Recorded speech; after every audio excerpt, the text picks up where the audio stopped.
ನಮಸ್ಕಾರ, ನೀವು ನೋಡ್ತಾ ಇದ್ದೀರಾ ಸುದ್ದಿ ಸಮಯ ನ್ಯೂಸ್ ಚಾನಲ್. ಇದು ಲೋಕಲ್ ಎಕ್ಸ್ಪ್ರೆಸ್. ನಾನು ಮಹಾರುದ್ರ ಡಾಕೊಳಗಿ. ಮತ್ತೆ ಹೊಸ ಸುದ್ದಿಗಳನ್ನು ಹೊತ್ತುಕೊಂಡು ನಾವು ನಿಮ್ಮ ಮುಂದೆ ಬರ್ತಾ ಇದ್ದೀವಿ. ಈ ದಿನದ ಪ್ರಮುಖ ಹೆಡ್ಲೈನ್ಸ್ಗಳನ್ನು ನೋಡ್ಕೊಂಡು ಬರೋಣ. ರಾಜಿ ಸಂಧಾನದ ಮೂಲಕ ಒಂದಾದ ಮೂವರು ದಂಪತಿಗಳು ಶುಭ ಹಾರೈಸಿದ ಸದಸ್ಯ ಕಾರ್ಯದರ್ಶಿಗಳು ಶ್ರೀಯುತ ಎಸ್.ಕೆ. ಕನ್ಕಟ್ಟೆ. 2 ವರ್ಷಗಳಲ್ಲಿ ಸುಮಾರು 70 ರಿಂದ 80 ಜೋಡಿಗಳನ್ನು ಒಂದು ಮಾಡಿದ್ದೇವೆ. ಕೋರ್ಟ್ ಮೆಟ್ಟಿಲೇರದಂತೆ ದಂಪತಿಗಳಿಗೆ ಸಲಹೆ. ಮೈಲೂರಿನ ಡಾಕ್ಟರ್ ತೋಂಟದ ಸಿದ್ಧಲಿಂಗ ಪ್ರೌಢಶಾಲೆಗೆ 100% ಫಲಿತಾಂಶ. ಎಸ್ಎಸ್ಎಲ್ಸಿಯಲ್ಲಿ ಸಾಧನೆಗೈದ ಎಲ್ಲ ವಿದ್ಯಾರ್ಥಿಗಳಿಗೆ ಶಾಲೆಯ ವತಿಯಿಂದ ಗೌರವ ಸನ್ಮಾನ. ಮಕ್ಕಳ ಸಾಧನೆಗೆ ಶುಭ ಹಾರೈಸಿದ ಸಂಗ್ರಾಮಪ್ಪ ಬಿರಾದಾರ್ ಹಾಗೂ ಮಕದ್ ಮಿಸೆ. ವಿಶ್ವಗುರು ಬಸವಣ್ಣನವರ 891ನೇ ಜಯಂತಿ ಪ್ರಯುಕ್ತ ರಂಗಮಂದಿರದಲ್ಲಿ ಜರುಗಿದ ಮಹಾಕ್ರಾಂತಿ ನಾಟಕ. ಗಮನ ಸೆಳೆದ ಶರಣರ ಪಾತ್ರಧಾರಿಗಳ ವೇಷಭೂಷಣ. ಬಸವಣ್ಣನವರಿಂದ ನಾವು ನಾಯಕತ್ವ ಕಲಿಯಬೇಕಾಗಿದೆ. ಖ್ಯಾತ ಚಿಂತಕ ಡಾಕ್ಟರ್ ವಾಸು ಎಚ್.ಬಿ. ಹೇಳಿಕೆ. ವಾರ್ತೆಗಳ ವಿವರ. ಮದುವೆ ಮತ್ತು ಕುಟುಂಬ ಸಾಮಾಜಿಕವಾಗಿ ಹೆಚ್ಚಿನ ಸಾಮಾಜಿಕ ಪ್ರಗತಿಯ ಹಂತವನ್ನು ಸೂಚಿಸುತ್ತದೆ. ಇದು ಭಾವನೆ ಮತ್ತು ಭಾವನೆಗಳ ಸಾಮರಸ್ಯ ಮತ್ತು ಸಂಸ್ಕೃತಿಯ ಜಗತ್ತಿನಲ್ಲಿ ಮನುಷ್ಯನ ಪ್ರವೇಶವನ್ನು ಸೂಚಿಸುತ್ತದೆ. ಕುಟುಂಬ ಸಂತಸವಾಗಿದ್ದರೇನೆ ಇಡೀ ಸಮುದಾಯ ಮತ್ತು ಸಮಾಜ ಎರಡೂ ಕೂಡ ಸುಂದರವಾಗಿರುತ್ತವೆ. ದಂಪತಿಗಳಿಬ್ಬರು ಸಣ್ಣ ಪುಟ್ಟ ವಿಚಾರಗಳಿಗೆ ಪೊಲೀಸ್ ಠಾಣೆ ನ್ಯಾಯಾಲಯಕ್ಕೆ ಅಲಿದಾಡುವ ಬದಲಾಗಿ ಒಂದು ಮನೆಯ ಹಿರಿಯರ ಹಾಗೂ ಗ್ರಾಮದ ಒಂದು ಮುಖಂಡರ ಮಾತನ್ನು ಕೇಳಿ ನೆಮ್ಮದಿಯಿಂದ ಬದುಕಬೇಕು. ಆಗಲೇ ಸಂಸಾರಕ್ಕೊಂದು ಅರ್ಥ ಬರುತ್ತದೆ. ಜಿಲ್ಲಾ ಕಾನೂನು ಸೇವೆಗಳ ಪ್ರಾಧಿಕಾರದ ಮೂಲಕ ರಾಜಿ ಸಂಧಾನ ಮಾಡಿಕೊಂಡ ದಂಪತಿಗಳು ಇತರರಿಗೆ ಮಾದರಿಯಾಗುವ ರೀತಿಯಲ್ಲಿ ಬದುಕನ್ನು ಸಾಗಿಸಬೇಕು ಅಂತ ಹೇಳಿ ಜಿಲ್ಲಾ ಹಿರಿಯ ಸಿವಿಲ್ ನ್ಯಾಯಾಧೀಶರು ಹಾಗೂ ಜಿಲ್ಲಾ ಕಾನೂನು ಸೇವೆಗಳ ಒಂದು ಪ್ರಾಧಿಕಾರದ ಕಾರ್ಯದರ್ಶಿಗಳಾಗಿರುವಂಥ ಎಸ್.ಕೆ. ಕನ್ಕಟ್ಟೆಯವರು ಸಲಹೆ ನೀಡಿದರು.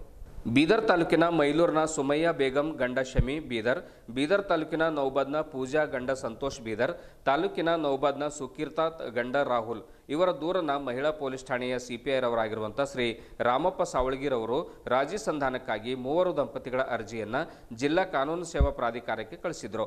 ನಂತರ ಜಿಲ್ಲಾ ಕಾನೂನು ಸೇವೆಗಳ ಪ್ರಾಧಿಕಾರದ ಹಿರಿಯ ಸಿವಿಲ್ ನ್ಯಾಯಾಧೀಶರು ಹಾಗೂ ಸದಸ್ಯ ಕಾರ್ಯದರ್ಶಿಗಳು ಆಗಿರುವಂಥ ಶ್ರೀ ಎಸ್.ಕೆ. ಕನ್ಕಟ್ಟೆಯವರು ನೋಟಿಸ್ ಜಾರಿ ಮಾಡಿ ಸದರಿ 3 ದಂಪತಿಗಳನ್ನು ಪ್ರಾಧಿಕಾರಕ್ಕೆ ಕರೆಸಿ ಅವರ ಕೌಟುಂಬಿಕ ಸಮಸ್ಯೆಗಳನ್ನು ಆಲಿಸಿದರು.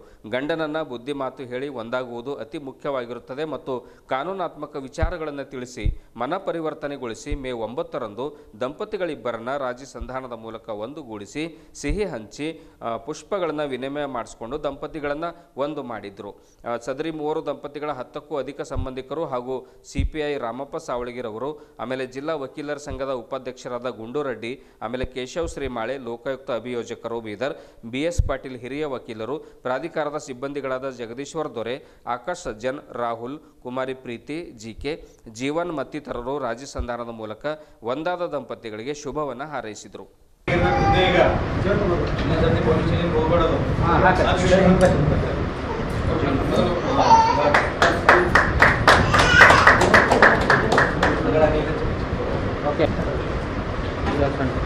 ನೋಡ್ರಿ ಇಬ್ಬರು ನೋಡ್ರಿ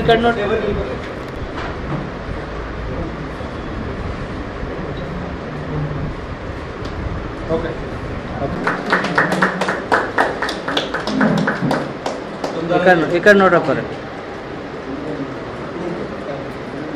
ಹಾಂ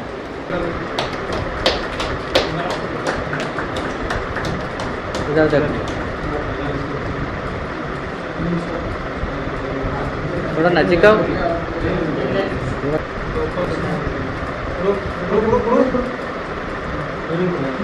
हाँ स्वीट खेलो.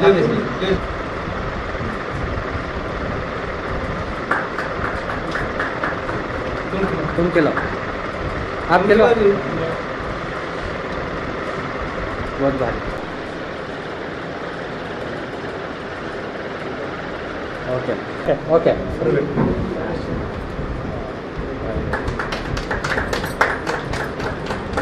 हाँ ओके.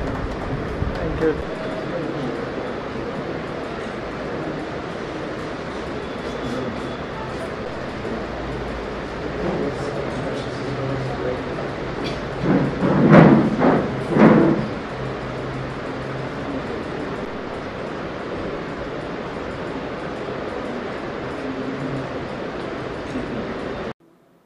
ಕಾನೂನು ಸೇವಾ ಪ್ರಾಧಿಕಾರಕ್ಕೆ 3 ದಂಪತಿಗಳನ್ನು ಒಂದುಗೂಡಿಸಿದ್ದೀವಿ. ಇದರ ಸಾರಾಂಶ ಏನಂತಂದರೆ, ಹೆಂಡತಿ ಗಂಡನ ಕಿರುಕುಳ ಮತ್ತು ಅವ್ರ ಮನೆತನದ ಕಿರುಕುಳ ತಾಳಲಾರದೆ ದೂರನ್ನು ಕೊಡಲಿಕ್ಕೆ ಮಹಿಳಾ ಪೊಲೀಸ್ ಠಾಣೆಗೆ ಹೋಗಿದ್ದಾಗ ಅಲ್ಲಿನ PI ಅವರು ಇದು ರಾಜಿ ಆಗಬಲ್ಲ ಅಂತ ಪ್ರಕರಣವನ್ನು ಅವರು ಗಮನಿಸಿ ನಮ್ಮ ಕಾನೂನು ಸೇವಾ ಪ್ರಾಧಿಕಾರಕ್ಕೆ ಅವರು ಆ ಅರ್ಜಿಯನ್ನು ಇಲ್ಲಿಗೆ ನಮಗೆ ವರ್ಗಾವಣೆ ಮಾಡಿದ್ದು, ಆ ಅರ್ಜಿಯನ್ನು ನಾವು ಇಲ್ಲಿ ದಾಖಲಿಸಿಕೊಂಡು ಅದನ್ನು ನಾವು ವ್ಯಾಜ್ಯಪೂರ್ವ ಪ್ರಕರಣ ಅಂಥೇಳಿ ನಾವು ಅದಕ್ಕೆ ದಾಖಲಿಸ್ತೀವಿ.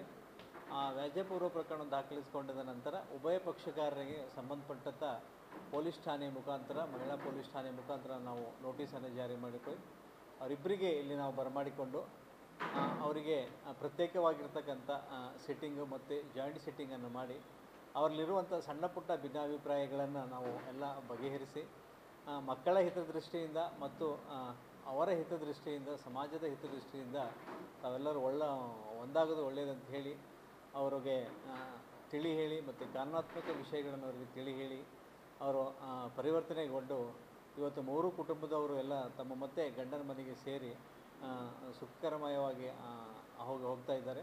ಹೀಗಾಗಿ ಅವರಿಗೆ ಕಾನೂನು ಸೇವಾ ಪ್ರಾಧಿಕಾರದ ವತಿಯಿಂದ ನಾನು ಅವರಿಗೆ ಶುಭವನ್ನು ಹಾರೈಸುತ್ತಾ ಮತ್ತು ಸಮಾಜದ ಪ್ರತಿಯೊಬ್ಬ ವ್ಯಕ್ತಿಗೂ ಏನು ಕಳ್ಕೊಳ್ಳಿ ಮನವಿ ಏನಪ್ಪ ಅಂತಂದರೆ, ತಾವು ಪೊಲೀಸ್ ಸ್ಟೇಷನ್ನು ಕೋರ್ಟ್ಗೆ ಅಳೆದಾಡದೇ ನೇರವಾಗಿ ತಾವು ಕಾನೂನು ಸೇವಾ ಪ್ರಾಧಿಕಾರಕ್ಕೆ ತಮ್ಮ ಆಡುಭಾಷೆಯಲ್ಲಿ ಏನಾದರೂ ನಮಗೆ ಅರ್ಜಿಯನ್ನು ಸಲ್ಲಿಸಿದರೆ ಇಂಥ ದಾಂಪತ್ಯ ವೈವಾಹಿಕ ಚಿಕ್ಕ ಪುಟ್ಟ ಮನಸ್ಸುಗಳನ್ನು ನಾವು ಒಂದುಗೂಡಿಸಿ ಮತ್ತೆ ಅವ್ರಿಗೆ ಒಂದು ಮಾಡಿ ಕಳಿಸ್ತಾ ಇದ್ದೀವಿ. ಹೀಗಾಗಿ ಇದರ ಸದುಪಯೋಗವನ್ನು ತಾವೆಲ್ಲರೂ ಸಾರ್ವಜನಿಕರು ಪಡಿಬೇಕಂತೇಳಿ ತಮ್ಮ ಮುಖಾಂತರ ಕೇಳ್ಕೊಳ್ತಾ ಇದ್ದೀನಿ.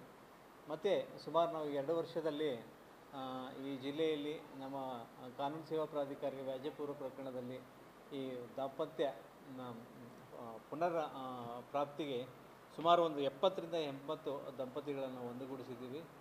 ಹೀಗಾಗಿ ಇದನ್ನು ಹಾಗೆ ಮುಂದುವರಿಯುತ್ತೆ. ಜಿಲ್ಲೆಯ ಜನತೆ ಇದರ ಸದುಪಯೋಗ ಪಡಿಬೇಕಂತ ಹೇಳಿ ನಾನು ತಮ್ಮ ಮಾಧ್ಯಮದ ಮುಖಾಂತರ ನಾನು ಮನವಿ ಮಾಡಿಕೊಳ್ತಾ ಇದ್ದೀನಿ. ನಗರದ ಹಿರೇಮಠ್ ಸಂಸ್ಥಾನ ಭಾಲ್ಕಿ ಸಂಚಾಲಿತ ಡಾಕ್ಟರ್ ತೋಂಟದ ಸಿದ್ಧಲಿಂಗ ಪ್ರೌಢಶಾಲೆಗೆ SSLCಯಲ್ಲಿ 100% ಫಲಿತಾಂಶ ಬಂದಿದೆ ಎಂದು ಶಾಲೆಯ ಸ್ಥಾನಿಕ ಒಂದು ಸಮಿತಿಯ ಸದಸ್ಯರಾಗಿರುವಂಥ ಸಂಗ್ರಾಮಪ್ಪ ಬಿರಾದಾರ್ ತಿಳಿಸಿದರು. ನಗರದ ಮೈಲೂರು ಚಿದ್ರಿ ರಿಂಗ್ ರಸ್ತೆಯಲ್ಲಿರುವಂಥ ಡಾಕ್ಟರ್ ತೋಂಟದ ಸಿದ್ಧಲಿಂಗ ಪ್ರೌಢಶಾಲೆಯಲ್ಲಿ ಅಗ್ರಶ್ರೇಣಿಯಲ್ಲಿ ತೇರ್ಗಡೆಯಾದ ಎಲ್ಲ ವಿದ್ಯಾರ್ಥಿಗಳಿಗೆ ಸನ್ಮಾನಿಸಿ ಅವರು ಮಾತನಾಡಿದರು. ಧನಲಕ್ಷ್ಮಿ ಆರ್ 92.48 ಅಂಕವನ್ನು ಪಡೆದು ಶಾಲೆಗೆ ಪ್ರಥಮ ಸ್ಥಾನವನ್ನು ಹೊಂದಿದ್ದಾಳೆ. ಬಸವಾಂಜಲಿ ಎಸ್ 90.08 ಅದು ದ್ವಿತೀಯ ಸ್ಥಾನ ಪಡ್ಕೊಂಡ್ರೆ, ಕಾವೇರಿ 88.96% ಅಂಕವನ್ನು ಪಡೆದು ತಲಾ ದ್ವಿತೀಯ ಮತ್ತು ತೃತೀಯ ಸ್ಥಾನವನ್ನು ಪಡೆದಿದ್ದಾರೆ. ಒಟ್ಟು 17 ವಿದ್ಯಾರ್ಥಿಗಳು SSLCಯಲ್ಲಿ ಪರೀಕ್ಷೆಯನ್ನು ಬರೆದಿದ್ದರು. 100ಕ್ಕೆ 100ರಷ್ಟು ಅಂದರೆ ಎಲ್ಲ 17 ವಿದ್ಯಾರ್ಥಿಗಳು ಕೂಡ ಪಾಸ್ ಆಗಿರುವಂಥದ್ದು ವಿಶೇಷ ಎನಿಸಿದೆ. ಆ ಒಂದು 100ಕ್ಕೆ 100ರಷ್ಟು ಫಲಿತಾಂಶ ಕೂಡ ಶಾಲೆಗೆ ಬಂದಿದೆ. ಎಲ್ಲ ಮಕ್ಕಳ ಒಂದು ಮುಂದಿನ ಭವಿಷ್ಯದಲ್ಲಿ ಬೆಳಕು ಮೂಡಲಿ, ಅವರ ಜೀವನ ಒಂದು ಉಜ್ವಲವಾಗಲಿ ಎಂದು ಸಂತಸವನ್ನು ವ್ಯಕ್ತಪಡಿಸಿದರು ಮತ್ತು ಶುಭ ಹಾರೈಸಿದರು. ಶಾಲೆಯ ವ್ಯವಸ್ಥಾಪಕರಾದ ಉಮಾಕಾಂತ್ ಮೀಸೆ ಅವರು ಮಾತನಾಡ್ತಾ, ಮಕ್ಕಳ ಈ ಸಾಧನೆಗೆ ಪೂಜ್ಯ ಶ್ರೀ ಡಾಕ್ಟರ್ ಬಸವಲಿಂಗ ಪಟ್ಟ ದೇವರ ಕೃಪಾಶೀರ್ವಾದ ಮತ್ತು ಶಾಲೆಯ ಮುಖ್ಯ ಗುರುಗಳು ಹಾಗೂ ಎಲ್ಲ ಸಿಬ್ಬಂದಿ ವರ್ಗದವರು ಆಮೇಲೆ ಪರಿಶ್ರಮ, ಪಾಲಕರ ಪ್ರೋತ್ಸಾಹ ಕಾರಣವಾಗಿದೆ. ಮಕ್ಕಳ ಮುಂದಿನ ಭವಿಷ್ಯ ಉಜ್ವಲವಾಗಲಿ ಎಂದು ಶುಭ ಹಾರೈಸಿದರು. ಅಗ್ರಶ್ರೇಣಿಯಲ್ಲಿ ಪಾಸಾದ ವಿದ್ಯಾರ್ಥಿನಿ ಕುಮಾರಿ ಧನಲಕ್ಷ್ಮಿ ಆರ್ ಅವರು ಮಾತನಾಡ್ತಾ, ನಮ್ಮ ಶಾಲೆಯಲ್ಲಿ ಪ್ರತಿದಿನ ಶಿಕ್ಷಕರು ಹಾಗೂ ಮುಖ್ಯ ಗುರುಗಳು ಅಭ್ಯಾಸವನ್ನು ಮಾಡಿಸ್ತಾ ಇದ್ದರು. ಜೊತೆಗೆ ಓದುವಂತೆ ಎಲ್ಲ ರೀತಿಯ ಸೌಲಭ್ಯಗಳನ್ನು ಒದಗಿಸಿಕೊಡ್ತಾ ಇದ್ದರು. ಆದ್ದರಿಂದ ಪಾಲಕರ ಪ್ರೋತ್ಸಾಹ ಮತ್ತು ಶಿಕ್ಷಕರ ಸಹಕಾರ, ಗುರುಗಳ ಒಂದು ಕೃಪಾಶೀರ್ವಾದ ನಮಗೆ ಈ ರೀತಿಯ ಫಲಿತಾಂಶವನ್ನು ತೆಗಿಲಿಕ್ಕೆ ಸಾಧ್ಯವಾಯಿತು ಅನ್ನುವಂಥ ಒಂದು ಮಾರ್ಮಿಕವಾಗಿರುವಂಥ ಮಾತುಗಳನ್ನು ಕುಮಾರಿ ಧನಲಕ್ಷ್ಮಿ ಹೇಳಿದರು. ಇದೇ ವೇಳೆ SSLCಯಲ್ಲಿ ಪಾಸಾದ ಎಲ್ಲ 17 ವಿದ್ಯಾರ್ಥಿಗಳಿಗೆ ಸನ್ಮಾನ ಕೂಡ ಮಾಡಲಾಯಿತು. ವೇದಿಕೆ ಮೇಲೆ ಮುಖ್ಯ ಗುರುಗಳಾದ ಸುಧಾ ಶಶಿಧರ್, ಪತ್ರಕರ್ತರಾಗಿರುವಂತಹ ಡಾಕುಳಿಗಿ, ಸಿಬ್ಬಂದಿಗಳಾದ ಯೋಗಿತಾ ಬಿರಾದರ್, ಪವಿತಾ ಗೋಖರೆ, ಮೀನಾಕ್ಷಿ, ಗಿರಿಜಾ ಎಂ, ದಿಲೀಪ್, ಪವನ್ ಸೇರಿದಂತೆ ಬೋಧಕ ಮತ್ತು ಬೋಧಕೇತರ ಸಿಬ್ಬಂದಿ ವರ್ಗದವರು, ಪಾಲಕರು ಮತ್ತು ವಿದ್ಯಾರ್ಥಿಗಳು ಉಪಸ್ಥಿತರಿದ್ದರು.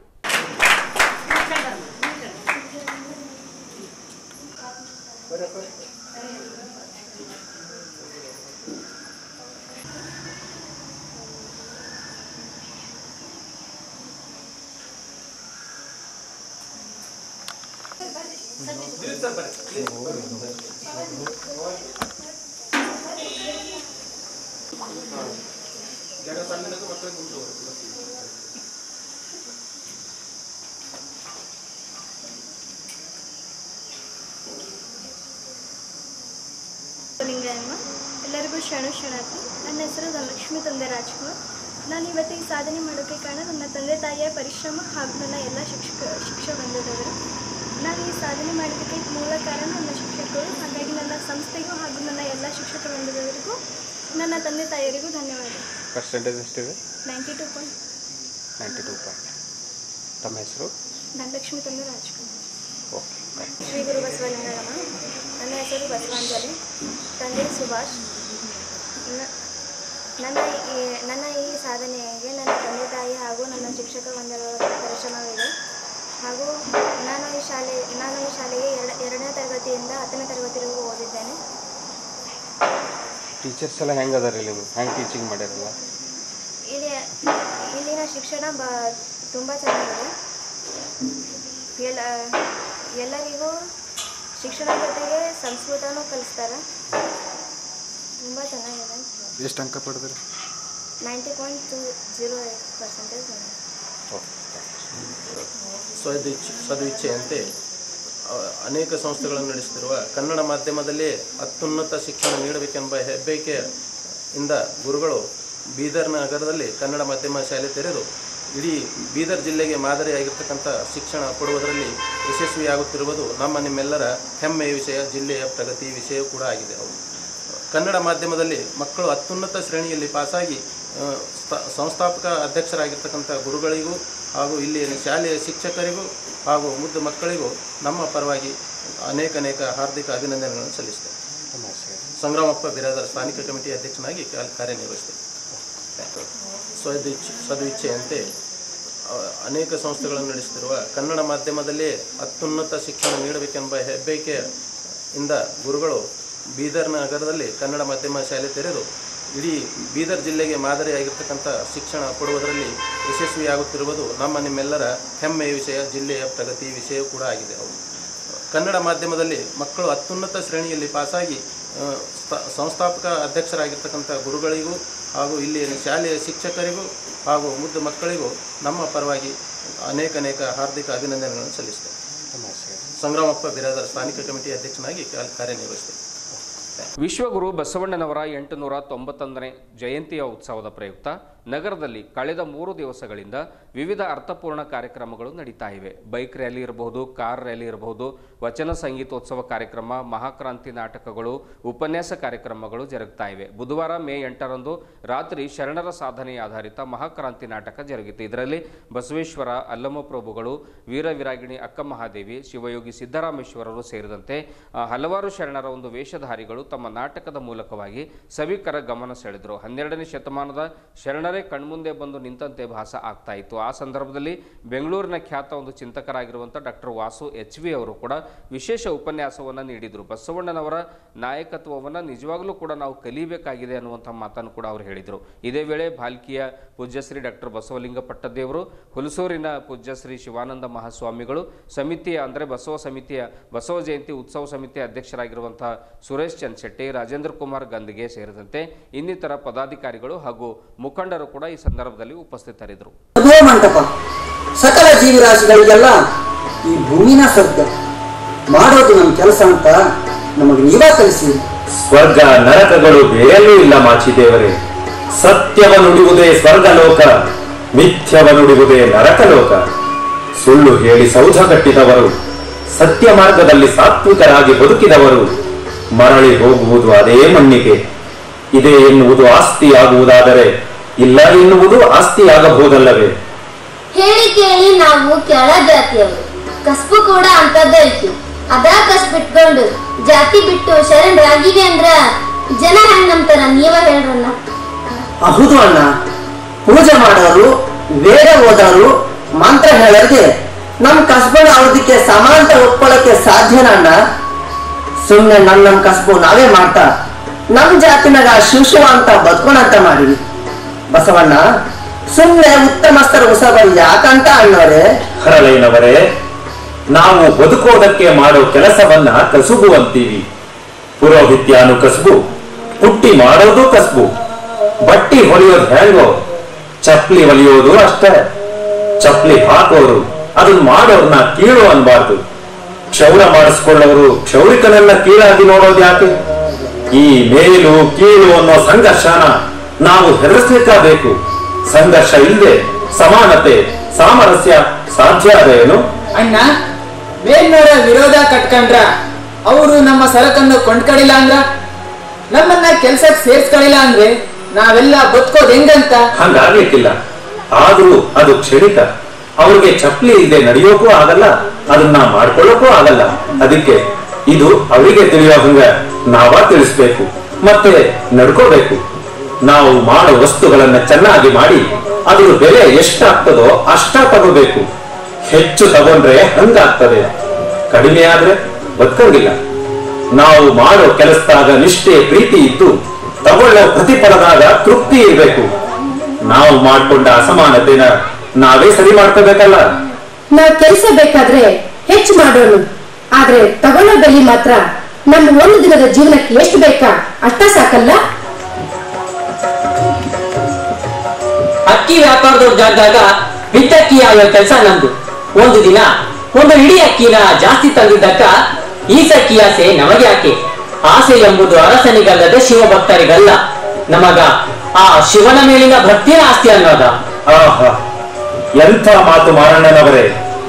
ಅಕ್ಕ ಲಕ್ಕಮ್ಮನ ಈ ಮಾತುಗಳು ನುಡಿದರೆ ಮುತ್ತಿನ ಹಾರದಂತಿರಬೇಕು, ನುಡಿದರೆ ಸ್ಫಟಿಕದ ಶಲಾಕೆಯಂತಿರಬೇಕು, ನುಡಿದರೆ ಮಾಣಿಕ್ಯದ ದೀಪ್ತಿಯಂತಿರಬೇಕು, ನುಡಿದರೆ ಇಂಗ ಮೆಚ್ಚಿ ಅಹುದಹುದೆನಬೇಕು. ನಾಳಿನ ಬದುಕಿಗೆ ಭದ್ರತೆ ಅಂತ ಕೂಡಿ ಹಾಕೋ ಮನಸ್ಸು ನಮ್ಮ ಆಸೆನ ಅತಿ ಆಸೆಗೇರಿಸಿ ಆಸ್ತಿ ದಾಹನ ಹೆಚ್ಚು ಮಾಡಿ ಈ ಕ್ಷಣದ ನೆಮ್ಮದಿನ ಕೆಡಿಸ್ತದೆ.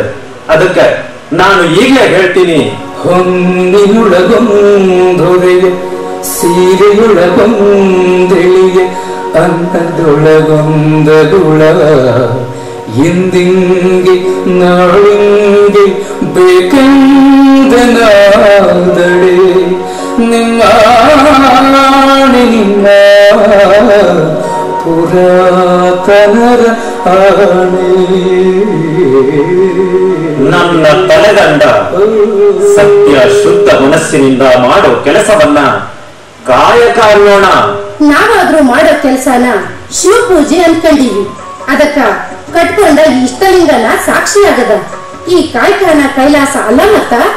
ಕೈಲಾಸದಲ್ಲಿ ಸಿಗೋ ಸುಖ ಮಾಡೋ ಕಾಯಕದೊಳಗೆ ಸಿಕ್ಕಾಗ ಕಾಣದಿರೋ ಆ ಕೈಲಾಸದ ಆಸೆ ಆದ್ರೂ ಯಾಕೆ ಬಂದಿತ್ತು? ಲಕ್ಕಮ್ಮನವರೇ, ನಾವು ಮಾಡೋ ಕೆಲಸ ನಮ್ಮ ಸುಖಕ್ಕಷ್ಟೇ ಅಂದ್ಕೊಂಡ್ರೆ ಅದು ಕಾಯಕ ಆಗಂಗಿಲ್ಲ. ಎಲ್ಲರಿಗಾಗಿ ಅಂದ್ಕೊಂಡ್ರೆ ಅದರೊಳಗೆ ನಂಪಾನು ಇರ್ತೈತಲ್ಲ. ಮೋಸ ವಂಚನೆ ಸ್ವಾರ್ಥದಿಂದ ಮಾಡೋ ಕೆಲಸ ಕಾಯಕ ಅಲ್ಲ, ಅದು ಸತ್ಯ ಶುದ್ಧವಾದುದು. ಅದರೊಳಗೆ ತಲ್ಲಿಲ್ಲಾದಷ್ಟು ಉತ್ಪಾದನಾಗೋ ವಸ್ತು ಇಲ್ಲ ಸೇವೆ ಮೆಚ್ಚೋ ಹಂಗಿರ್ತಾರ. ಹೌದಲ್ಲ, ಅದಕ್ಕ ಕಾಯಕದಲ್ಲಿ ನಿರತನಾದರೆ ಗುರು ದರ್ಶನವಾದರೂ ಮರೆಯಬೇಕು, ಲಿಂಗ ಪೂಜೆಯಾದರೂ ಮರೆಯಬೇಕು, ಜಂಗಮ ಮುಂದಿದ್ದರೂ ಹಂಗ ಹರಿಯಬೇಕು. ಏಕೆಂದರೆ ನಾವು ಕಾಯಕ ಮಾಡುವುದೇ ಗುರು ಲಿಂಗ ಜಂಗಮಕ್ಕಾಗಿ. ಹೌದು, ಗುರು ಲಿಂಗ ಜಂಗಮಕ್ಕಾಗಿ.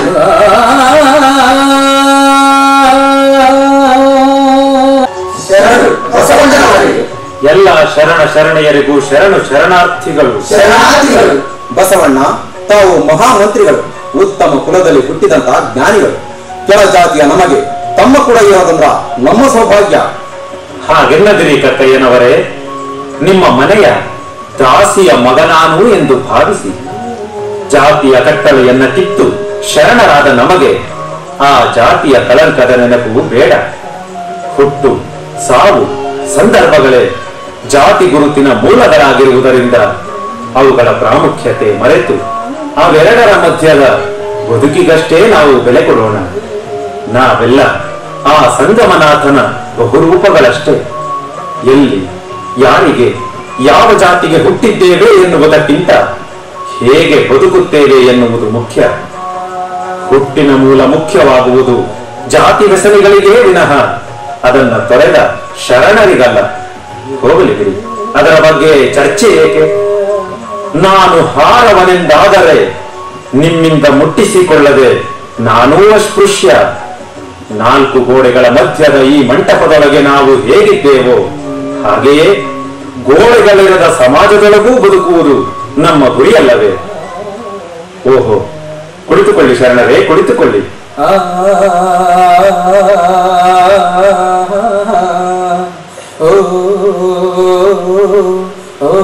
ನಾನು ಸಂಶೋಧನೆ ಮಾಡ್ತಕ್ಕಂಥ ವಿಷಯ ವಚನ ಸಾಹಿತ್ಯದಲ್ಲಿ ನಿರ್ಮಾಣ ಶಾಸ್ತ್ರದ ತತ್ವಗಳು. ಒಬ್ಬ ಬಿಸ್ನೆಸ್ ಮ್ಯಾನ್ ಆಗಿ ಅಥವಾ ಒಬ್ಬ ಮ್ಯಾನೇಜ್ಮೆಂಟ್ ಸ್ಟೂಡೆಂಟ್ ಆಗಿ ವಚನಗಳಿಂದ ನಾವು ಏನು ಕಲಿಬಹುದು ಮತ್ತು ಆ ವಚನಗಳನ್ನು ನಾವು ಕಂಪನಿಗಳಲ್ಲಿ ದಿನನಿತ್ಯದ ನಮ್ಮ ಸಂಸಾರದಲ್ಲಿ ನಮ್ಮ ಸಂಸ್ಥೆಯಲ್ಲಿ ಅದನ್ನು ಬಳಸಿಕೊಳ್ಳುವ ಮೂಲಕ ನಾವು ಎಷ್ಟು ಎಫೆಕ್ಟಿವ್ ಆಗಿ ನಿರ್ವಹಣೆ ಮಾಡ್ಬೋದು ಅನ್ನೋ ವಿಷಯವನ್ನ ಕುರಿತು ನಾನು ಸಂಶೋಧನೆ ಮಾಡ್ತಾ ಇದ್ದೇನೆ. ಬಹಳಷ್ಟು ಜನ ನಮಗೆ ಏನ್ರಿ ಇದೇನೋ ಹೊಸ ವಿಷಯ ಮಾತಾಡ್ತಿರಲ್ಲ, ಇದು ಶರಣರಿಗೆ ಮ್ಯಾನೇಜ್ಮೆಂಟ್ ಏನ್ ಸಂಬಂಧ ಅಂತ ಕೇಳ್ತಾರೆ. ಗಂದಿಗೆ ಸರ್ ಅವರು ಹೇಳಿದ್ರು, 1,000 ಜನ ಸೇರಿಸಿ ಬಸವ ಜಯಂತಿ ಮಾಡೋದು ಎಷ್ಟು ಕಷ್ಟ ಇದೆ ಅಂತ.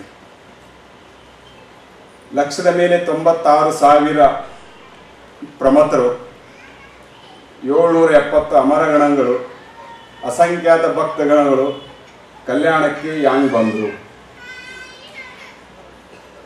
ಬಸವಣ್ಣನವರು ಎಷ್ಟು ಫಂಡ್ ರೇಸ್ ಮಾಡಿದ್ರು, ಎಲ್ಲೆಲ್ಲಿ ರೇಸ್ ಮಾಡಿದ್ರು. ನಾವು ಬಸವಣ್ಣನವರಿಂದ ನಾಯಕತ್ವವನ್ನು ನಾವು ಕಲಿಬೇಕು.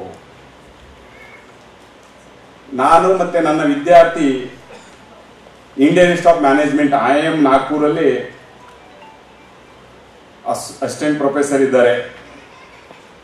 ಇಬ್ರು ಕೂಡಿ ನಾವು ಈ ವಿಷಯದ ಮೇಲೆ ಸಂಶೋಧನೆ ಮಾಡಿ work is worship, worker is the leader, reigniting leadership through vachana philosophy.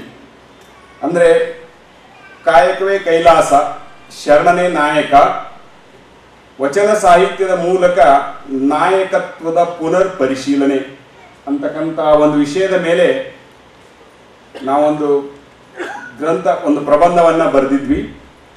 ನಾವು ಒಂದಿಷ್ಟು ಮಠಗಳನ್ನು ವಿಸಿಟ್ ಮಾಡಿ, ಮಠಗಳ ಹಾಸ್ಟೆಲಲ್ಲಿ ಇದ್ದು ಉಂಡು ಅವ್ರ ಮುಂದೆ ಯಾವ ರೀತಿ ಒಂದು ವ್ಯಕ್ತಿಗಳಾಗಿದ್ದಾರೆ, ಮತ್ತು ಬಸವ ತತ್ವವನ್ನು ಅನುಸರಿಸ್ತಕ್ಕಂಥ ಜನರಿಗೆ ಅವ್ರಿಗೆ ಡೈರಿ ಬರಲಿಕ್ಕೆ ಕೊಟ್ಟು ದಿನನಿತ್ಯ ಬಸವ ತತ್ವವನ್ನು ಯಾವ ರೀತಿ ಆಚರಣೆ ಮಾಡಿಸ್ತಾರೆ ಅಂತಕ್ಕಂಥದ್ದು ಒಂದು 21 ದಿನ ಡೈರಿ ಬರೆಯುವ ಒಂದು ಎಕ್ಸಸೈಸ್ ಕೊಟ್ಟು ಆ ಬೇಸ್ ಮೇಲೆ ನಾವು ಆ ಪೇಪರನ್ನು ಮಾಡಿದ್ವಿ. ಅದರಲ್ಲಿ ಅಪ್ಪವರ ಬಾಲ್ಕಿ ಮಠದಲ್ಲಿ ಓದಿದಂಥ ವಿಕ್ರಮ್ ವಿಸಾಜಿ ಅವ್ರಿಗೂ ನಾನು ಆ ಡೈರಿ ಬರೆಯೋದು, ಅವರನ್ನು ಇಂಟರ್ವ್ಯೂ ಮಾಡಿದ್ದೆ. ಆ ಪೇಪರಿಗೆ ಅಕಾಡೆಮಿ ಆಫ್ ಮ್ಯಾನೇಜ್ಮೆಂಟ್ ಜಗತ್ತಿನಾದ್ಯಂತ ಒಂದು 20,000 ಡೆಲಿಗೇಟ್ಸ್ ಬರ್ತಾರೆ, ಅದಕ್ಕೆ ಪೇಪರ್ಸ್ಗಳು ಬರ್ತವೆ. ಅಲ್ಲಿ ಅದು ಬೆಸ್ಟ್ ಪೇಪರ್ ಅವಾರ್ಡ್ ಬಂದಿದೆ. ಅಂದ್ರೆ ಒಳ್ಳೆ ಒಂದು ಹುಮ್ಮಸ್ ಬರ್ತದ.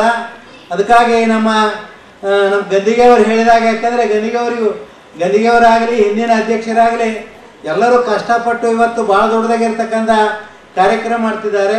ಅದರಲ್ಲಿ ವಿಶೇಷವಾಗಿ ಸುರೇಶ್ ಶೆಣಶೆಟ್ಟಿ ಅವರು ಮಾಡ್ತಕ್ಕಂಥ, ಯಾಕಂದ್ರೆ ಸುರೇಶ್ ಶೆಣಶೆಟ್ಟಿ ಹೇಗದಾರೆ ಅಂದ್ರೆ ಒಬ್ಬ ಸಣ್ಣ ಮಗು ಇದ್ದಂಗೆ ಇರ್ತಾರ. ಅವ್ರು ದೊಡ್ಡ ಮಗು ಲೆಕ್ಕ, ದೊಡ್ಡ ಮಗುಗಳು ಬೇರೆ ಬೇರೆ ಮಾಡ್ತವೆ.